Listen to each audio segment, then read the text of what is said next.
الحمد لله نحمده ونستعينه ونستغفره ونعوذ بالله من شرور أنفسنا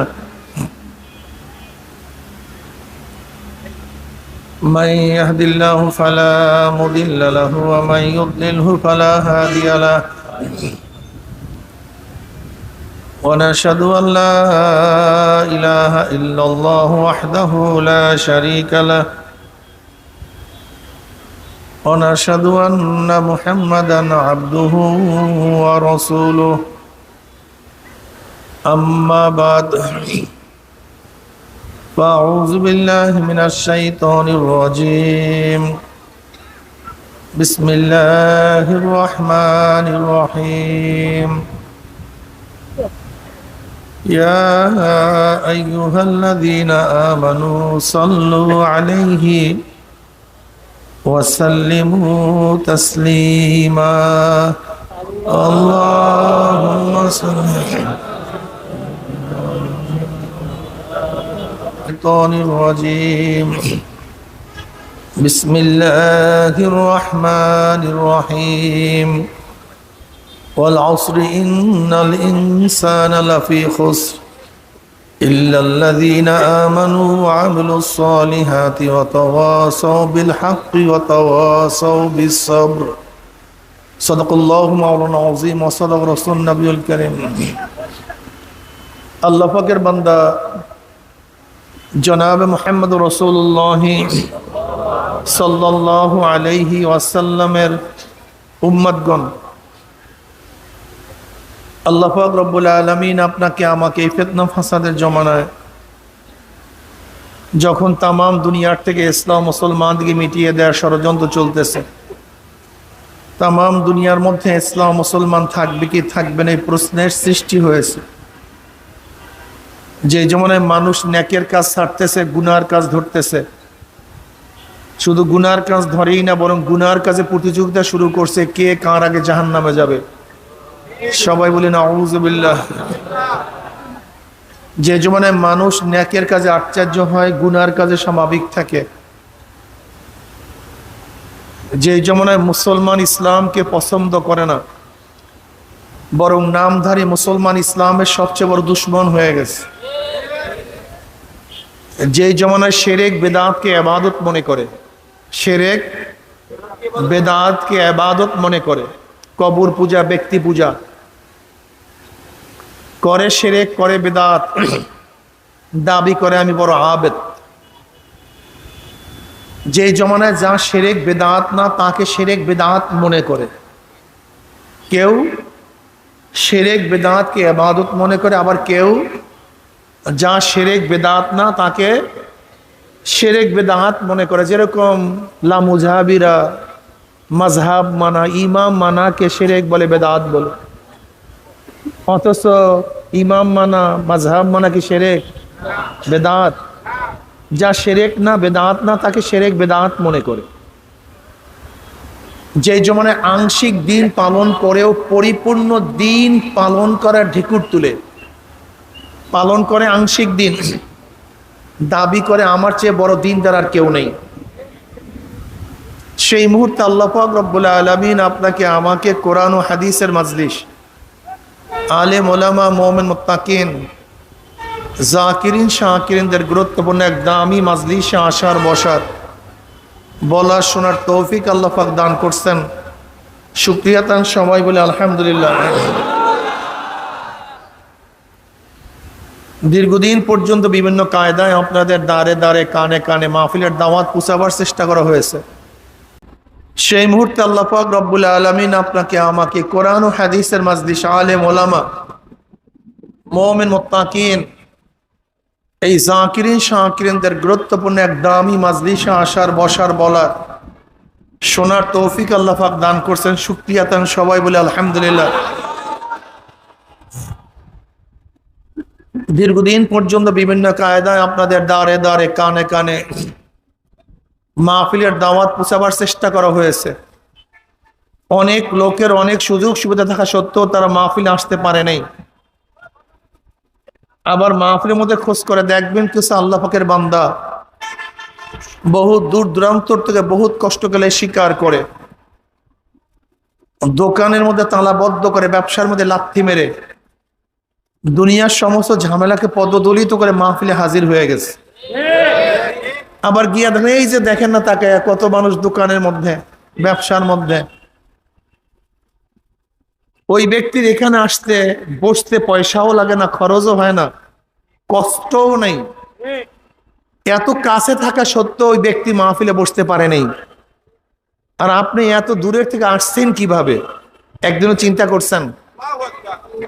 ওই ব্যক্তি এত কাছে, একেবারে কাছে, কিন্তু আসতে পারে না।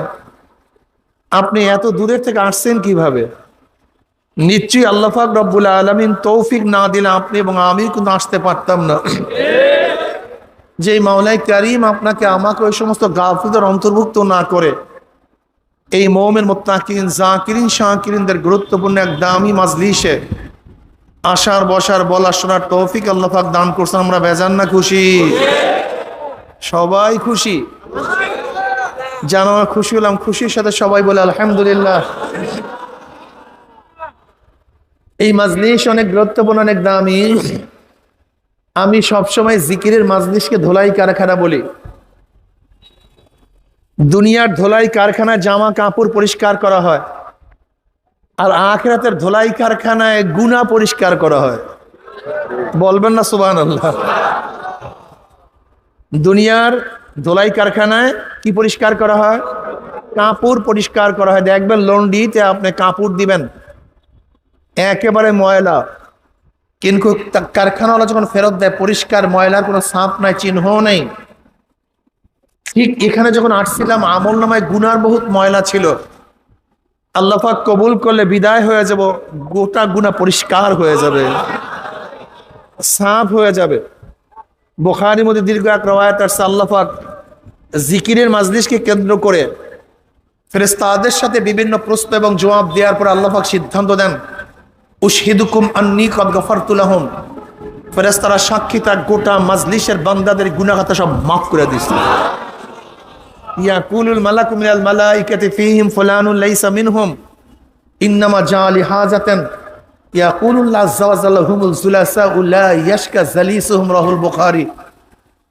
অন্য রওয়ায়াতের মধ্যে আছে, মা মিন কওমিন ইসতামাউ ইয়াসকুল্লাহ তাআলা লা ইউরিদুনা বিযালিকা ইল্লা ওয়াজহাহু ইল্লা নাদাহুম মুনাদিম মিনাস সামাই আন কুমু মাগফুরাল লাকুম কদ বুদ্দিলাস সাইয়্যাতুকুম হাসানাত।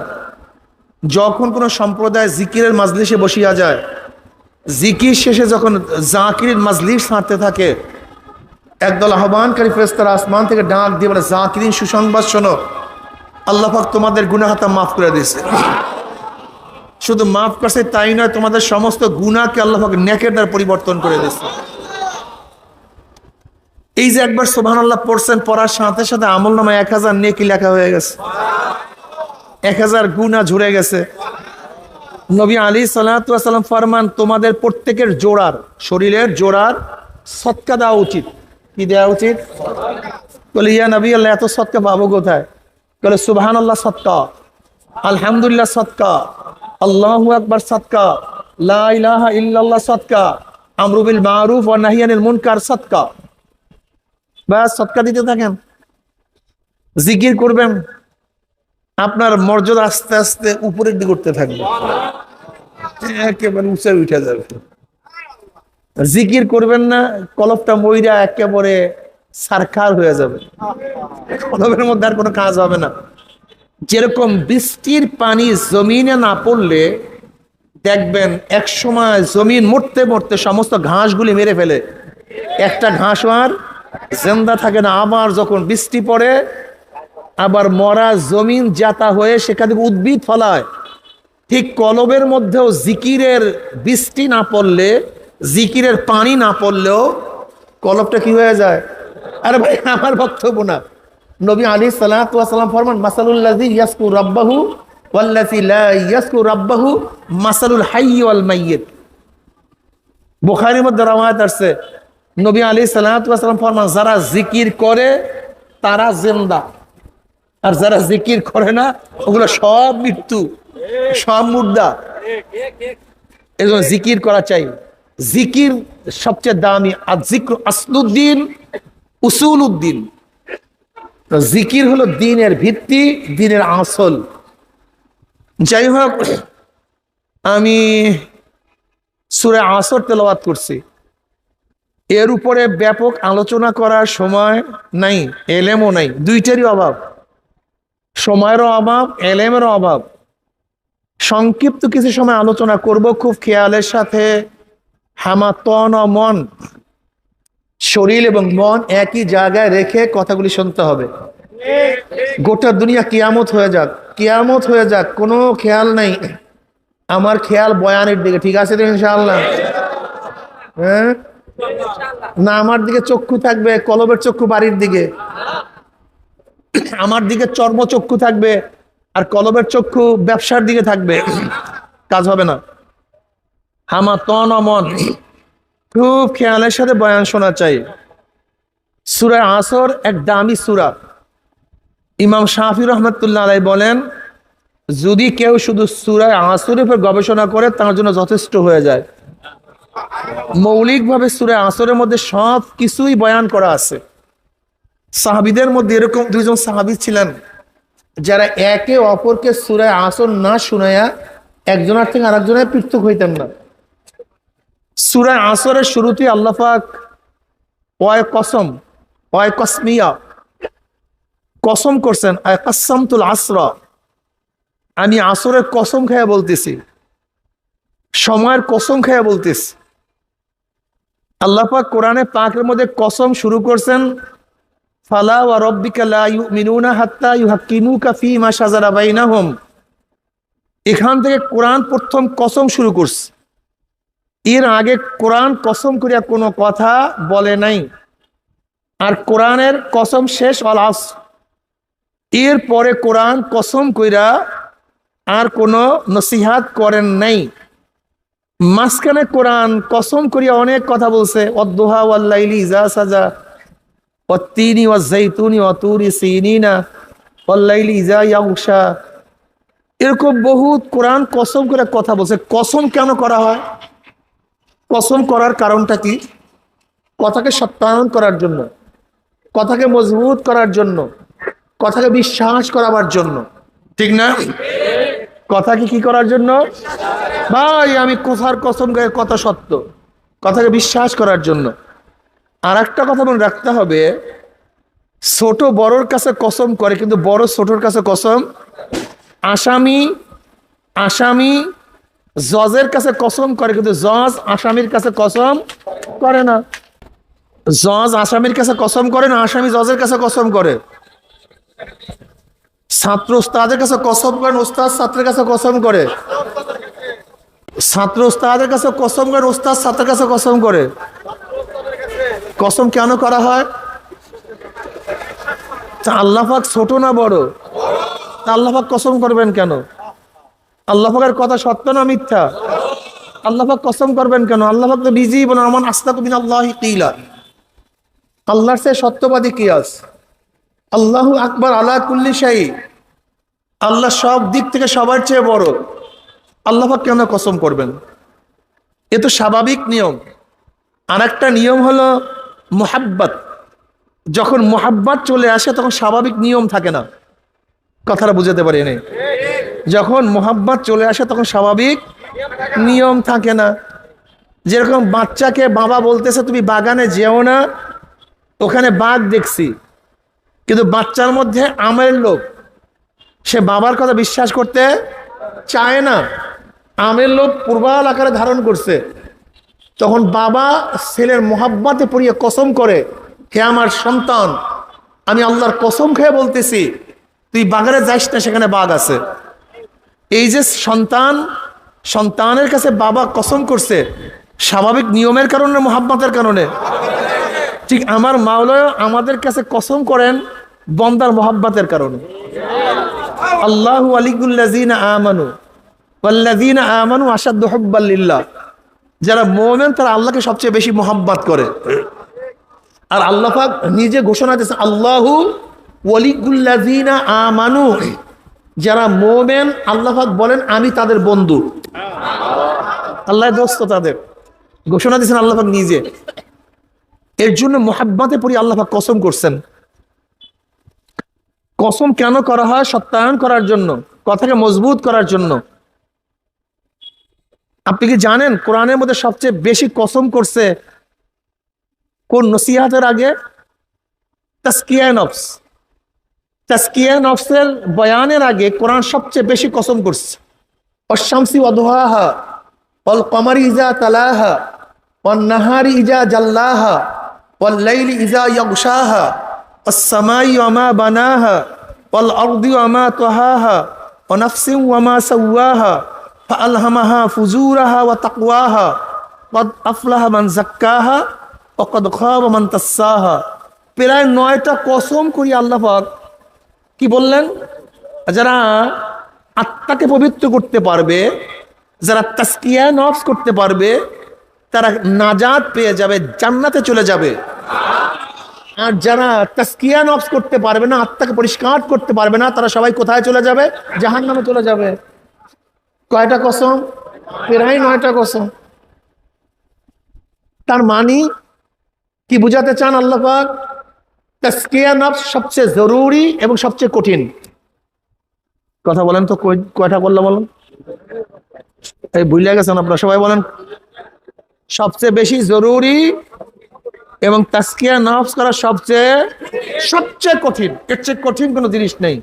এবং সবচেয়ে বেশি জরুরি, এর চেয়ে জরুরিও কোনো জিনিস নেই। সবচেয়ে বেশি জরুরি এবং সবচেয়ে বেশি কঠিন। এর জন্য আল্লাহ পাক প্রায় 9টা কসম খেয়ে বলছেন, ক্বাদ আফলাহা মান যাক্কাহা ওয়া ক্বাদ খাবা মান দাস্সাহা। কয়টা কসম? কেন? আপনারা কোথায় আছেন আমি জানি না, আমি পড়াইতে পারবো না ভাই। আমি এরকম ছাত্রকে পড়াইতে পারি না। যদি প্রশ্ন করার সাথে জবাব না দেন তাহলে আমার বয়ান হবে না। জরুরি এবং কঠিন, এই কারণে এখানে কসম সবচেয়ে বেশি করছে। সবচেয়ে বেশি কসম করছে, সবচেয়ে বেশি গুরুত্ব বুঝাবার জন্য, তাজকিয়ার গুরুত্ব বুঝাবার জন্য সবচেয়ে বেশি কসম করছে। অনেক কঠিন তাজকিয়া নফস। দেখেন, খুব ভালো মতো বুঝেন, বোঝার চেষ্টা করেন। স্বল্প টাইম আলোচনা করব। এক ব্যক্তি সুন্দর মতো উজু করছে, একেবারে সুন্দর উজু করছে, সুন্দর মতো কিয়াম করছে, রুকু করছে, সাজদা করছে, কাপড় পাক, শরীর পাক, সব কিছু নামাজের হাকাম আরকান সব ঠিকঠাক মতো আদায় করছে। লোকটার নামাজ সহি কি সহি না? শুদ্ধ কি শুদ্ধ না? কিন্তু ব্যক্তি নামাজ পড়ছে মানুষকে দেখাবার জন্য। কিসের জন্য? এখন কি হইল? হ্যাঁ, নামাজ তো সহি হয়েছে, কিন্তু আল্লাহর কাছে কি হয় নাই? নামাজ কি হয়েছে? আল্লাহর কাছে কবুল। এখন আমাদের নামাজের অবস্থাকে একটু বলি। ইমাম সাহেব যখন রুমের মধ্যে নামাজ পড়ে, আর যখন ইমামতির জায়গায় নামাজ পড়ে, দুই নামাজ কি এক হয়? তার মানে কি বুঝলেন? কারণটা কি? তা রুমের মধ্যে সামনে কে ছিল? তখন নামাজের অবস্থা এরকম কেন?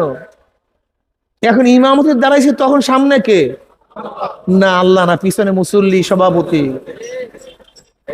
এখন আপনি বলেন এই ইমামের নামাজের অবস্থাটা কি? আমাকে বলুন, কি বুঝলেন? সভাপতি সাহেব মসজিদের সভাপতি, মসজিদে না আগে গেলে সভাপতি থাকে না, কিন্তু যখনই ঢাকা সফর করে তখন নামাজ পড়ে না। এখন আমাকে বলেন, এই ব্যক্তি কি সভাপতির জন্য নামাজ পড়ে না আল্লাহর জন্য নামাজ পড়ে? নামাজের হালাত কি? ও বুঝেন নাই? আল্লাহ এত কসম কেন করছে? বুঝেন নাই এত কসম কেন করছে? এত কসম কেন করছে বুঝেন নাই? একটু ধরাইয়া দেয় তাহলে বুঝবেন যে খেলাটা কোন জায়গায় লাগছে। বুখারীর মধ্যে রওয়ায়াত আসছে, আল্লাহ পাক কিয়ামতের ময়দানে এক শহীদকে ডাকবে। বুখারীর রওয়ায়াত, যেমন তোমার রওয়ায়াত না, কিন্তু এক শহীদকে ডাকবে, শহীদ আমার কাছে আস।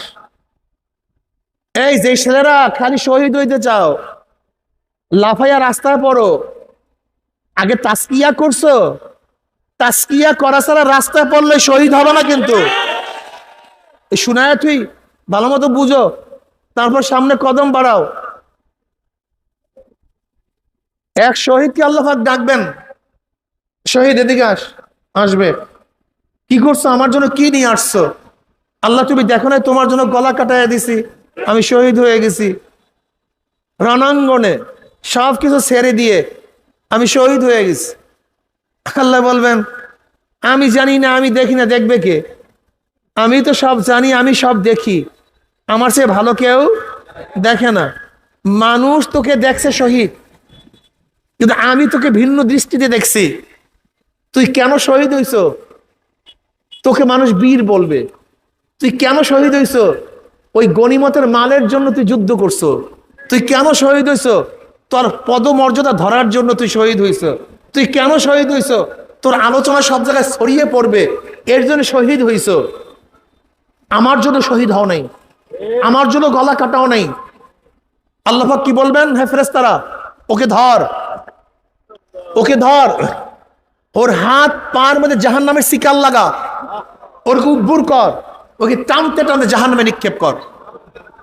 ব্যক্তি হয়েছে শহীদ কিন্তু জাহান্নামী। এরপর আল্লাহ পাক আর এক ব্যক্তিকে ডাকবেন, আলেম। এই আলেম এদিকে আয়। এই বলছি দ্বিতীয়বার উঠবেন না।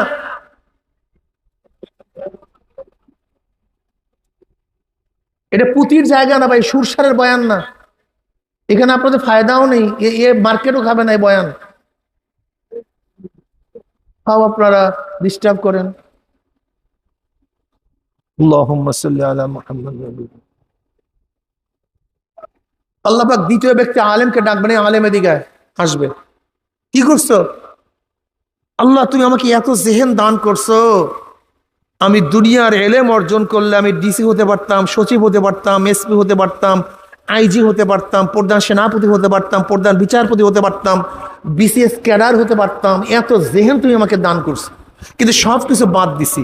আমি দুনিয়ার এলেম, দুনিয়ার জ্ঞান অর্জন করি নাই, আমি এলমে দিন অর্জন করছি, কোরআন ও হাদিস শিখছি। আল্লাহ বলবেন আমি জানি কেন কোরআন ও হাদিস শিখছস।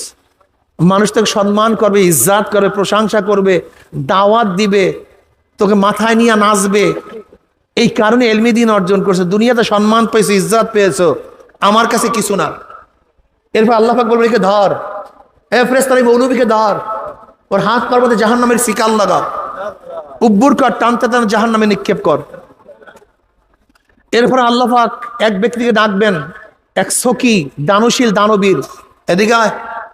কি করছো? এই খুব ভালো মতো শুনবেন। আল্লাহ তুমি পছন্দ করো এমন কোন খাত নাই যে খাতে আমি দান না করছি। তুমি পছন্দ করো, যাত্রায় না, থিয়েটারে না, স্কোয়াটারে না, গুনার কাজে দান করি নেই। তুমি পছন্দ করো এমন কোন খাত নাই যে খাতে আমি দান করি নাই। মসজিদে, মাদ্রাসায় এতিমদেরকে, মিসকিনদেরকে, অসহায়দেরকে আমি দান করছি। আল্লাহ বলবেন আমি জানি কেন দান করছো। মানুষ তোকে সখী বলবে, দানশীল বলবে, দানবীর বলবে, তোর প্রশংসা পঞ্চমুখ হয়ে যাবে।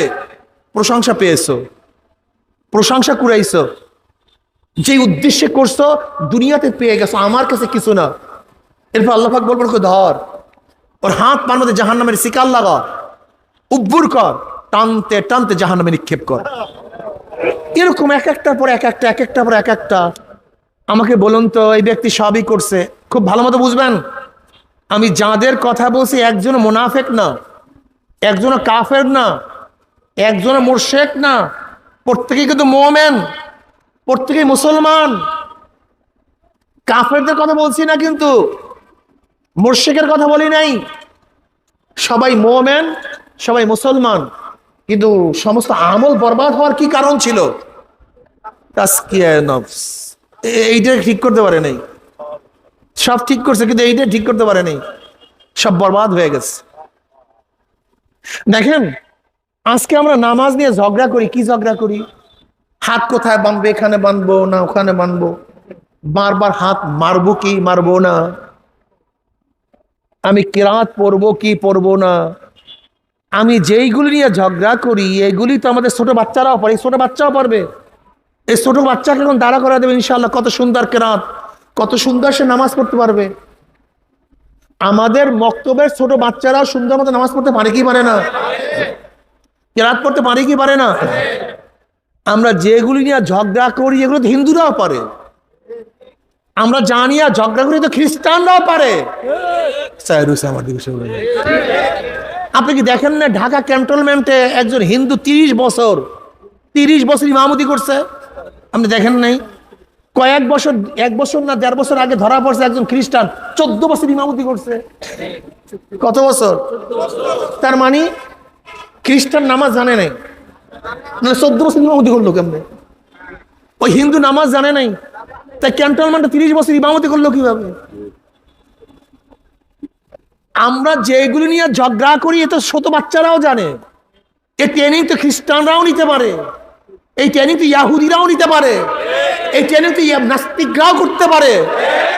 কিন্তু কিন্তু কিন্তু যেই নামাজ আনতা আবুদাল্লাহ কান্নাকা তারা ফাইল্লাম তাকুন তারাহু ফাইন্নাহু ইয়ারাক, তুমি এমন ভাবে নামাজ পড়ো যেন মাওলাকে তুমি দেখতে আসো। আর এই হালাত পয়দা না হলে খেয়াল করে মাওলাই তোমাকে দেখতে আসে। এই নামাজ এত সহজ না।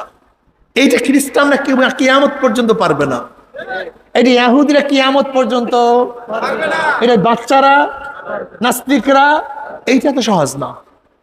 আমাল ইহসান ইয়া রাসূলুল্লাহ, ইহসান কি জিনিস? নবী আলাইহিস সালাতু ওয়াস সালাম কি বললেন? আন তা'বুদাল্লাহা কাআন্নাকা তারা ফাইন লাম তাকুন তারাহু ফাইন্নাহু ইয়ারাক, তুমি এমন ভাবে ইবাদত করো গোয়াকে মনে হয় জানো তুমি আল্লাহকে দেখতে আসো। কাকে দেখতে আসো? আজ এই হালাত পয়দা না হয় খেয়াল করো মাওলা তোমাকে দেখতে আসে। আজকে আমাদের নামাজের অবস্থা কি দেখেন তো? নামাজের মধ্যে দাঁড়িয়ে এরকম করি, কেউ আবার কেউ এরকম করি, আবার কেউ মোবাইল দেখি, আবার কেউ দেখি, আর সম্পূর্ণ ভণ্ডামি। হাদিসের সাথে নামাজের কোনো মিলই নেই, কোনো মিল নেই। নামাজ এরকম করি, সেরকম করি, এরকম করি, সেরকম করি, মনে হয় নামাজ না পড়তে দাঁড়াই নাই আর শয়তানি করতে দাঁড়াইছি। দেখেন খুব ভালো মতো বুঝেন তো, আপনি জজ সাহেবের সামনে দাঁড়াইছেন, কার সামনে? এখন কতক্ষণ মোবাইল দেখেন, ঠিক আছে না? কথা বলেন না কেন? কত এরকম তাকান, এরকম করেন, ওরকম করেন, এরকম করেন না কেন? করেন না কেন? কে আছে? সামান্য একজন জজ, সামান্য একজন ম্যাজিস্ট্রেট, তোমার মতো মানুষ, তোমার মতো একজন মানুষ ম্যাজিস্ট্রেট, একজন জজ সাহেবের সামনে তুমি এরকম করো জোরে, অবনত মস্তিষ্কে, চেহারার মধ্যে মলিনতা, ভয় সাপ তোমার চেহারার মধ্যে, নড়াচড়া করো না। যদি জজ সাহেব মনে করে যে আমি বেয়াদব, জামিন ক্যান্সেল। আশ্চর্য বিষয়, আশ্চর্য বিষয়। জজ সাহেব সামনে থাকার কারণে তুমি একেবারে চুপচাপ ধীরে স্থির দাঁড়ায় গেছো। আর নামাজের সময় কি আল্লাহ তোমার সামনে নাই? তাই তুমি এরকম করতেছো কেন? ঘটনা কি? এরকম করতেছো কেন তুমি নামাজের মধ্যে? আর এইটা নিয়ে যত পেশাল, এই আপনাদের দেশে আছে কিছু লামুজাহাবি, হাত কেমনে পারবে, অমুক মানবে, তমুক মানবে, কিন্তু কি নাম, কিভাবে নামাজ পড়বো, কার সামনে নামাজ পড়তেছি, নামাজের হাকিকতটা কি? আকিমুস সালাতা লিযিকরি, নামাজ কায়েম করে আমার স্মরণের জন্য। ইন্নাস সালাতা তানহা আনিল ফাহশাই ওয়াল মুনকার ওয়ালা যিকরুল্লাহি আকবার। আমি কেন নামাজ পড়ি? ওয়ালা যিকরুল্লাহি আকবার, আল্লাহর স্মরণ সবচেয়ে বড়। নামাজ কায়েম করো লিযিকরি, আমার স্মরণের জন্য, আমার ইয়াদের জন্য। আকিমিস সালাতা লিযিকরি, আমার স্মরণের জন্য, খেয়ালের জন্য, ধ্যানের জন্য। নামাজের উদ্দেশ্য আল্লাহর ধ্যান, নামাজের উদ্দেশ্য আল্লাহর খেয়াল, নামাজের উদ্দেশ্য মুরাকাবা, নামাজের উদ্দেশ্য মুশাহাদা। এই আলোচনা কোথাও নাই, খালি হাত কেমনে মারবেন না মারবেন বাস, এই এর পিছনে লাগাই দিছি। কিন্তু রূহ নাই নামাজের মধ্যে, এই খবর আমাদের মধ্যে নেই। ওই যারা বয়ান করে ওদের নামাজের হালাত কি আমাকে বলেন তো? যারা আপনাদেরকে লাগাইয়া দিছে এর পিছনে, ওদের নামাজের অবস্থাকে খেয়াল করেন তো, আমাকে বলুন। নামাজের মধ্যে আমরা কি করি? যদি কোনো লামুজাহাবি ভাইরা থাকে, বাস কখন আমিন বলবো ওই খেয়াল, ওই সময় যে আমরা আসি একদল, বাস কখন জোরে আমিন বলবো খেয়াল ওইদিকে, কখন ঠ্যাং ছেড়াইয়া একেবারে একজনের সাথে বিলাইয়া দেব খেয়াল ওইদিকে। কি নামাজ, এসব ফাইজলামি। আমরা নামাজ নামিও কায়া আদায় করি, কিন্তু নামাজের রুহু কেউ আদায় করি না। এটা কায়া, নামাজ নামি একটা কায়া আদায় করি, কিন্তু মূল হাকিকতের নামাজ আমরা অনেকেই আদায় করি না। এই তাসকিয়া ছাড়া কিছুই হবে না। আমি যে বয়ান করতেছি কেন করতেছি, কি কারণে করতেছি, কেউ দুনিয়ার জানে না, কেউ না, একমাত্র জানে কে? অন্য কেউ না। আল্লাহ না করুক আমার যদি অন্য কোনো খেয়াল হয় বয়ানের মধ্যে যে টাকা কামাই করার উদ্দেশ্য, অমুক উদ্দেশ্য, তমুক উদ্দেশ্য, কিয়ামতের মাঝে এরকম বক্তাদের জিব্রা টানিয়ে আল্লাহ পাক 1 মাইল 2 মাইল লম্বা করিয়া ফেলাইবে। জিব্রা ফুলিয়া পুষ পড়তে থাকবে তরিকা আম, গোটা কিয়ামতের মানুষ সেই জিব্রার উপর থেকে হাঁটতে থাকবে, ফুলিয়া ফুলিয়া পুষ পড়বে, পোকা লাগবে জিব্রার মধ্যে। কি বুঝলেন? তাসকিয়া নফস সবচেয়ে দামি, অনেক কঠিন। তাসকিয়া নফসটা কি? যা কিছু সব আমার মাওলার জন্য। ইন্না সলাতি ওয়া নুসুকি ওয়া মাহইয়াই ওয়া মামাতি লিল্লাহি রাব্বিল আলামিন। কার জন্য? ইন্না সলাতি ওয়া নুসুকি। ইবাদত দুই ধরনের হয়, জানি ইবাদত, মালি ইবাদত। কি ইবাদত ভাই? জানি ইবাদত, মালি ইবাদত, জান এবং মাল। নামাজ রোজা শুধু জান, যাকাত শুধু মাল, হজ জান এবং মাল। ইন্না সলাতি আমার জানি ইবাদত, ও নুসুকি আমার কুরবানি, আমার মালি ইবাদত।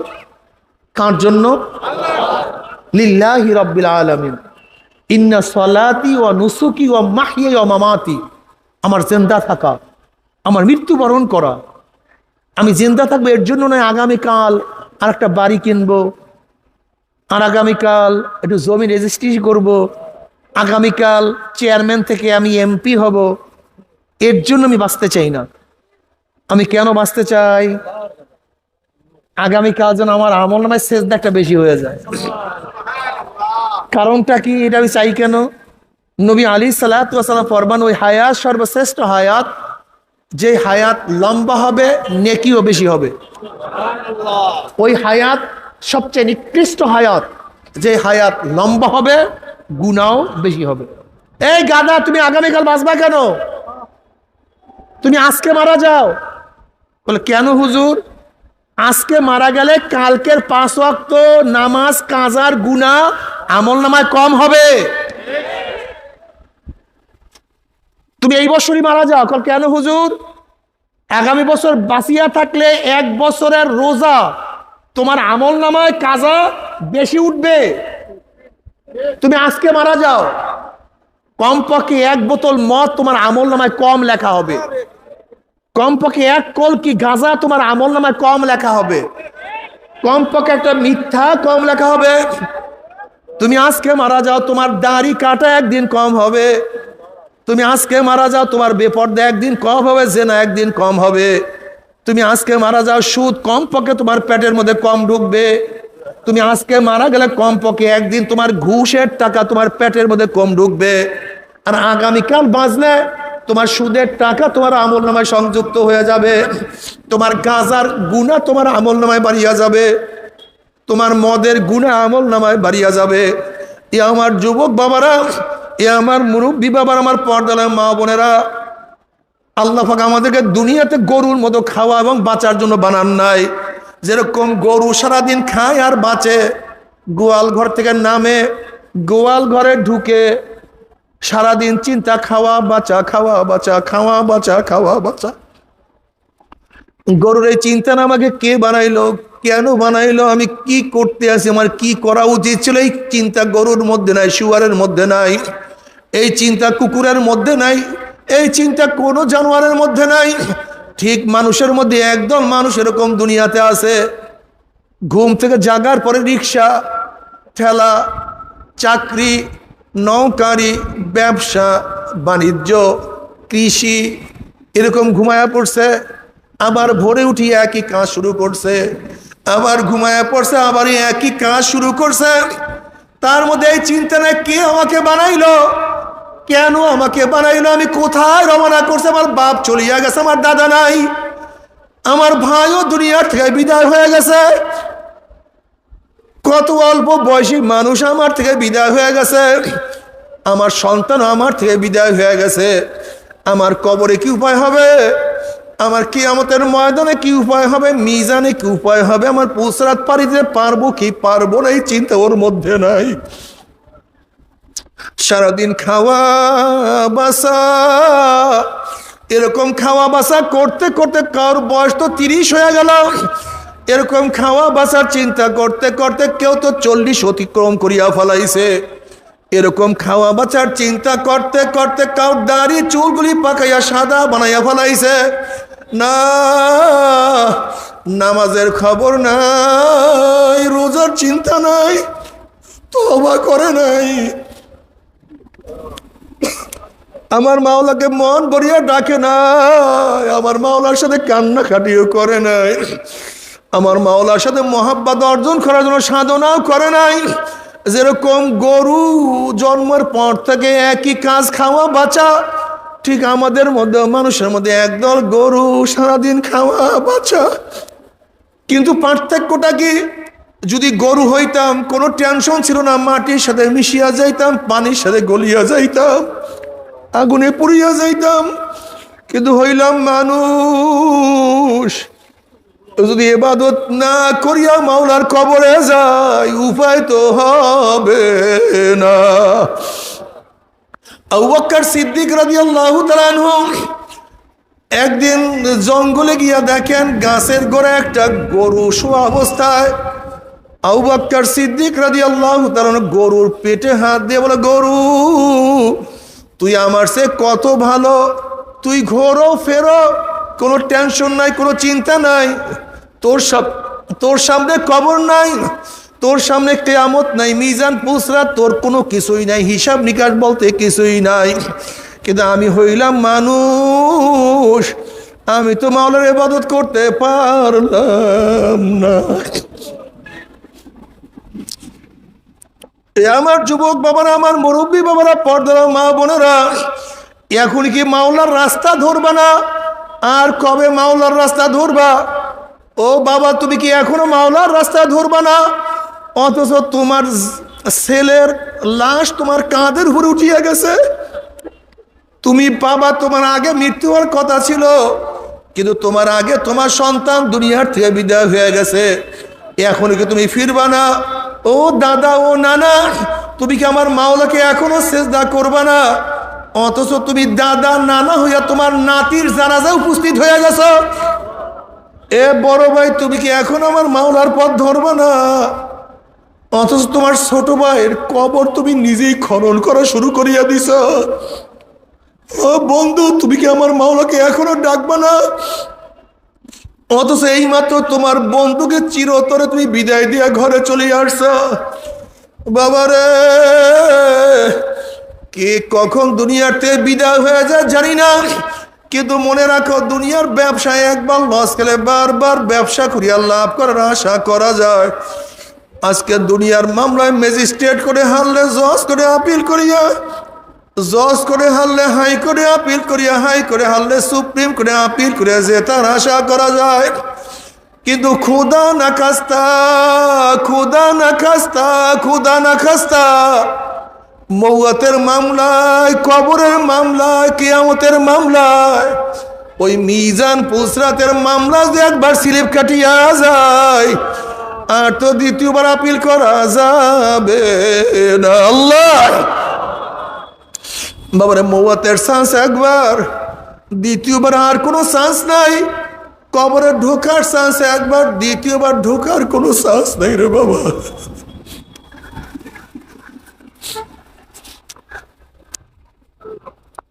বাবারে, কবরে যাওয়ার পরে জনাব মুহাম্মদ রাসূলুল্লাহ সাল্লাল্লাহু আলাইহি ওয়াসাল্লামের রওজার সাথে সুরাক হয়ে যাবে, রাস্তা হয়ে যাবে। ফেরেশতারা প্রশ্ন, মান হাজার রাজুল, চেন ওই ব্যক্তিকে। হাজারো যুবকরা দেখবেন নবীর মাথার সাথে তার মাথার মিল, নবীর চেহারার সাথে তার চেহারার মিল, নবীর পোশাকের সাথে তার পোশাকের মিল, নবীর নীতি আদর্শের সাথে তার নীতি আদর্শের মিল, নবীর দলের সাথে তার দলের মিল, নবীর সাথে তার নেতার মিল। অমনি বলবে যে আমার নবী জনাবে মুহাম্মদুর রাসূলুল্লাহ সাল্লাল্লাহু আলাইহি ওয়াসাল্লাম। অমনি আমার মাওলা ডাক দেবে, সাদাকা আবদি, আমার বান্দা সত্য কথা বলছে। আফরিসুল ফরাশ মিনাল জান্নাহ ওয়া আলবিসু মিনাল জান্নাহ। এ ফেরেশতা আমার বান্দা বান্দির গায়ের মধ্যে জান্নাতের পোশাক লাগায়া দে, জান্নাতের বিছানা বিছায়া দে, জান্নাতের নাজ দিয়ে মধ্যে গোটা কবরটাকে ভরিয়া দে। আল্লাহ তুমি কবুল করিয়া নাও। কিন্তু যখনই বলবো মান হাজার রজুল, চেন ওই ব্যক্তিকে, নাফরমান দেখবেন নবীর মাথার সাথে নাফরমানের মাথার মিল নাই, নবীর চেহারার সাথে নাফরমানের চেহারার কোনো মিল নাই, নবীর নীতি আদর্শের সাথে নাফরমানের নীতি আদর্শের মিল নাই, নবীর সাথে দলের কোনো মিল নাই, নবীর সাথে নেতার কোনো মিল নাই। অমনি নাফরমান বলবে হা হা লাদেরি, আমি ওনাকে চিনি না, ওনার সাথে আমার কোনোই সম্পর্ক নাই। অমনি আমার মাওলা ডাক দিয়ে বলে কাযাব আদুবুল্লাহ, আমার দুশমন মিথ্যা কথা বলছে, এ কবরের মাটি চাপ দে। অমনি কবরের দুই পাশের মাটি এত জোরে চাপ মারবে, চাপের সরে এক পাঁজরের হাঁটি আর এক পাঁজরে লাগাইয়া ফালাইবে। এ ফেরেশতারা কবরের মধ্যে আগুন ধরাইয়া দে, অমনি গোটা কবরটা আগুনে ভরিয়া যাবে। এ সাপ জড়াইয়া ধর, 99টা সাপে এমন ভাবে প্যাঁচ মারবে, আল্লাহ মাফ করিয়া দাও।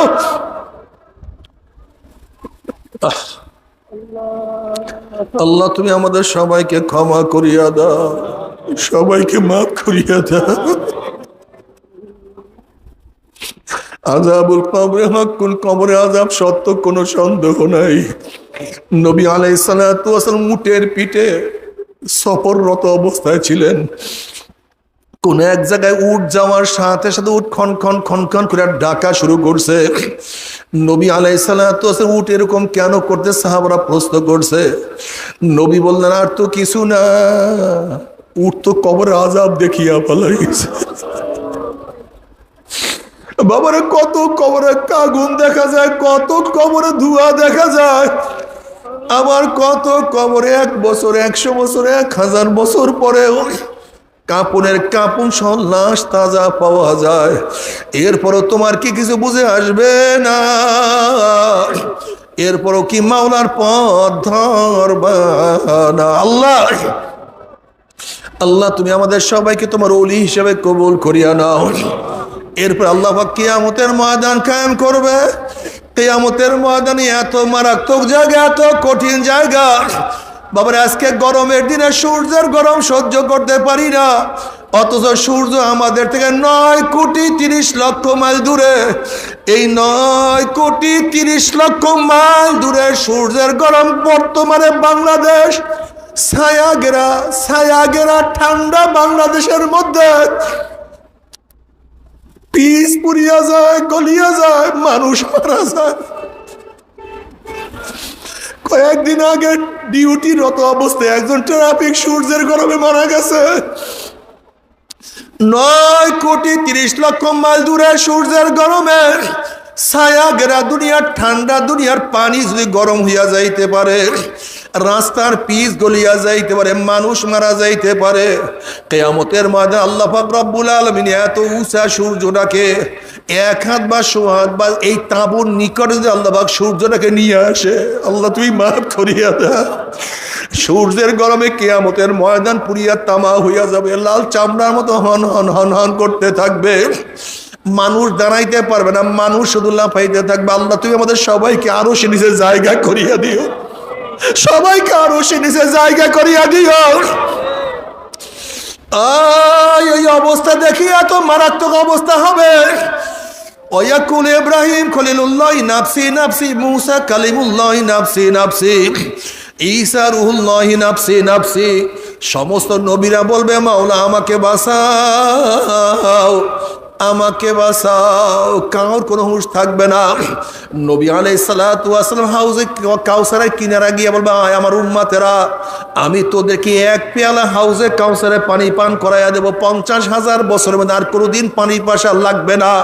আল্লাহ তোমার নবীর হাতে এক পেয়ালা হাউজে কাউসারের ব্যবস্থা করিয়া দিও। সমস্ত উম্মত দৌড় দিবে। গেটের মধ্যে একদল উম্মতদেরকে ফেরেশতারা আটকাইয়া ফেলাইবে। ওই সমস্ত লোক বলবে, ইয়া নবী আল্লাহ, ইয়া রাসূলুল্লাহ, আমাদেরকে ডাকছেন কিন্তু ফেরেশতারা আমাদেরকে আসতে দেয় না। নবী আলাইহিস সালাতু ওয়াস সালাম বলবেন, ফেরেশতারা ছাড়িয়া দাও, আমার উম্মতদেরকে আমি এক পেয়ালা হাউজে কাউসারের পানি পান করাইয়া দেব। 50,000 বছরের মধ্যে পানির পিপাসা লাগবে না। তখন ফেরেশতারা বলবে, ইয়া নবী আল্লাহ, ইয়া রাসূলুল্লাহ, আপনি তো জানেন না, আপনি দুনিয়ার থেকে বিদায় হওয়ার পরে নাফার মতো নামাজ পড়তো না, রোজা রাখতো না, দাড়ি কাটতো, বেপর্দা জেনার মধ্যে লিপ্ত থাকতো। আপনার দিনকে পরিবর্তন করিয়া ফেলাইছে। আপনাকে নেতা হিসেবে মানতো না, বরং আপনার সুন্নাত অনুযায়ী যারা চলতো তাদেরকে কত টিটকারি ফাজলামি করত। এই কথা শোনার সাথে সাথে আমার নবীর কলিজার দাগ লাগিয়া যাবে। অমনি আমার নবী বলবে, সোহকান সোহকান সোহকান, দূর হ দূর হ দূর হ, তোরা আমার উম্মত না। আল্লাহ আল্লাহ তোমার নবীর হাতে এক পেয়ালা হাউজে কাউসারের ব্যবস্থা করিয়া দিও। এরপরে জনাবে মুহাম্মদুর রাসূলুল্লাহ সাল্লাল্লাহু আলাইহি ওয়াসাল্লাম মিজানের কিনারায় দাঁড়ানো থাকবে। তার উম্মতদেরকে ওজন করা শুরু হবে। যখনই কোনো ন্যাক বাদ দেবে অমনি আমার নবী সুপারিশ করবে, মাওলার ন্যাকটাকে বাদ দিও না। যখনই কোনো গুনাহ ওজন করা শুরু করবে আমার নবী সুপারিশ করবে, মাওলা তুমি গুনাহটাকে ওজন করিও না। যেহেতু কিয়ামতের ময়দানে আল্লাহ পাক নবীকে বলবেন, সাল তুতা ইশফা তুশাফা, আপনি সুপারিশ করেন, যা করবেন আমি কবুল করব। আপনি আমার কাছে চান, যা চাইবেন আমি দিয়া দেব। আল্লাহ কবুল করিয়া না। হে নাফরমান, কিয়ামতের ময়দানে নবী যদি আমাকে পরিচয় না দেয়, আমার নবী তোমার পক্ষে আমার পক্ষে কিভাবে সুপারিশ করবে রে বাবা? না, নবী পরিচয় না পেলে সুপারিশ করবে না। আল্লাহ কবুল করিয়া নিও। নবী আলাইহিস সালাতু ওয়াস সালাম পুসরাতের কিনারায় দাঁড়ানো থাকবে। তার উম্মতটা পাড়ি দেওয়া শুরু করবে। একদল উম্মত তো বিজলির গতিতে পাড়ি দিয়া চলিয়া যাবে, কেউ তো বাতাসের গতিতে চলিয়া যাবে, কেউ ঘোড়ার গতিতে, কেউ দৌড়িয়া, কেউ হাঁটিয়া চলিয়া যাবে। আল্লাহ যে কোনো একজনের মধ্যে কবুল করিয়া নিয়েন।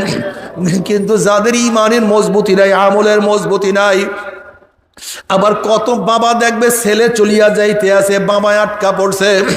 আবার কত ছেলে দেখবে বাবায় চলিয়া যায়, ছেলে আটকা পড়ছে। আবার কত মা দেখবে মেয়ে গেছে, মা আটকা পড়ছে। আবার কত মা দেখবে মেয়ে চলিয়া গেছে, মা আটকা পড়িয়া গেছে। কত উস্তাদ দেখবে ছাত্র চলিয়া যায়, উস্তাদ না, উস্তাদ ধরা খাইছে। আবার কত ছাত্র দেখবে উস্তাদ চলিয়া গেছে, ছাত্র আটকা পড়ছে। কত পীর দেখবে মুরিদ চলিয়া যায় কিন্তু পীর আটকা পড়ছে।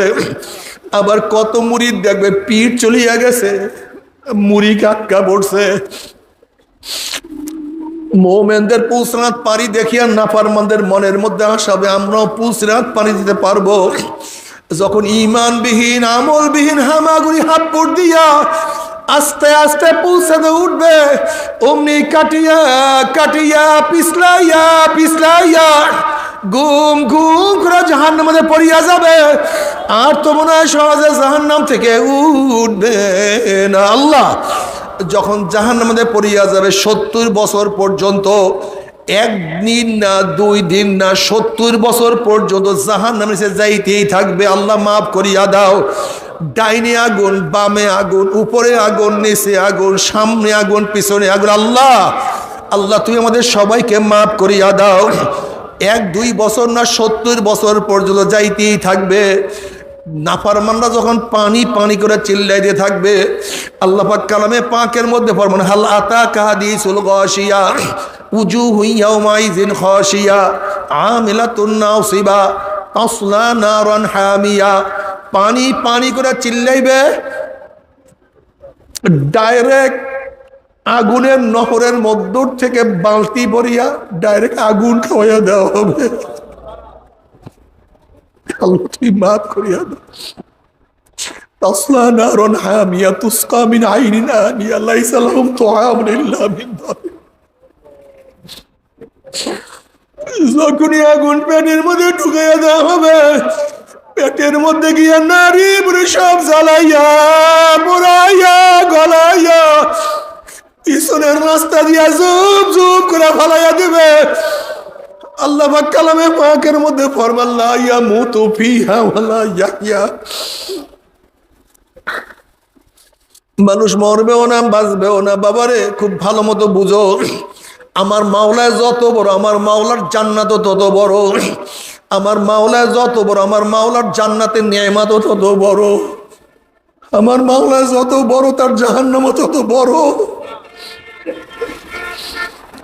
আমার মাওলা যত বড়, আমার মাওলার জাহান্নামের শাস্তিও তত বড়। আল্লাহ তুমি আমাদের সবাইকে ক্ষমা করিয়া দাও।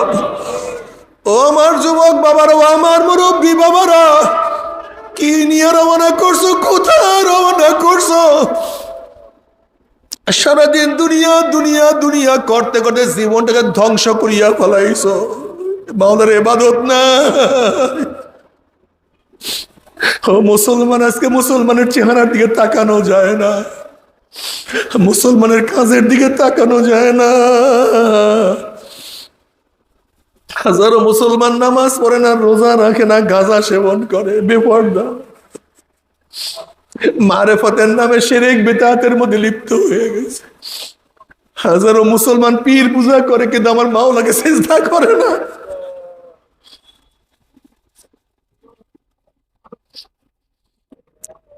হাজারো মুসলমান আজকে শয়তানের পূজা করে, কিন্তু আমার মাওলার ইবাদত করে না। তবে মুমিন মুসলমান বলতে সবাই মনে চায় গুনার থেকে ফিরিয়া না কামল করিয়া মাওলার জান্নাতে কিন্তু সবাই যাইতে মনে চায়। গুনাহ নিয়া মাওলার জাহান্নামে কাউরি কিন্তু যাইতে মনে চায় না। কিন্তু কেনই বা আমরা না কামল করতে পারি না, কেনই বা গুনার কাম ছাড়তে পারি না? এর মূল কারণ হলো আপনার এবং আমার পিছনে নফস এবং শয়তান লাগিয়া রইছে। এই নফস এবং শয়তান থেকে ফেরার জন্য যে কোনো একজন হক্কানি আল্লাহর ওলির হাতে হাত দিতে হবে রে বাবা। খবরদার, বর্তমান জমানায় পীর মুরিদের নামে ভেজাল, ব্যবসা, দলাদলি, হিংসা, হাসাদে পরিণত হয়ে গেছে।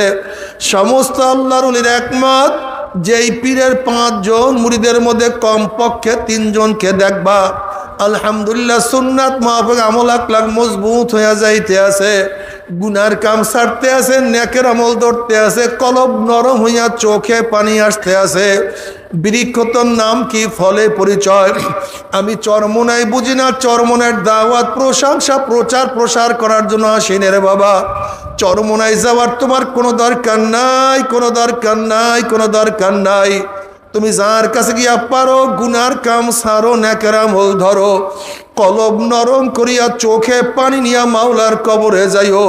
যেরকম দুনিয়ার ঘরে আগুন লাগলে পানি ছাড়া নিবানো যায় না, ঠিক তদ্রুপ তোমার এবং আমার গুনার দ্বারা যে জাহান্নামের আগুন জ্বলিয়া রইছে, চোখের পানিও ছাড়া কিন্তু জাহান্নামের আগুন নিবানো সম্ভব না। কাজী বাবা, আমার জন্য দোয়া চাই, আমিও দোয়া করি, সবাই সবার জন্য প্রাণ খুলিয়া দোয়া করো, যেন কিয়ামতের ময়দানে গলাগলি বাঁধিয়া মাওলাই একসাথে জান্নাতে যাওয়ার তৌফিক দিয়া দেয়। আল্লাহুম্মা আমিন, আল্লাহুম্মা আমিন, আল্লাহুম্মা আমিন।